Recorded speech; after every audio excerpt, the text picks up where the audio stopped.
السلام علیکم ورحمۃ اللہ وبرکاتہ۔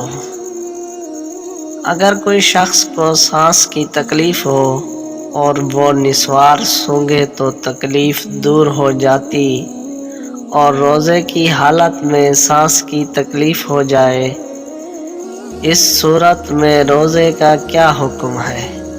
الجواب: فقط نسوار کی بو سونگھنے سے روزہ فاسد نہیں ہو سکتا۔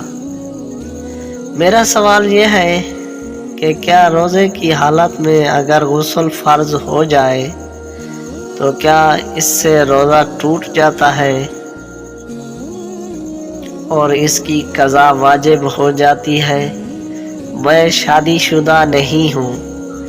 روزے کی حالت میں اسلام کی بات سے غسل واجب ہو جائے تو اس سے روزے پر کوئی اثر نہیں پڑتا۔ اسلام اگر کسی اور وجہ سے لازم ہو تو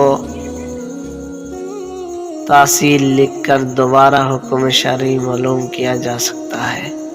کیا روزے کی حالت میں نام گلی پینے سے روزہ ٹوٹ جاتا ہے؟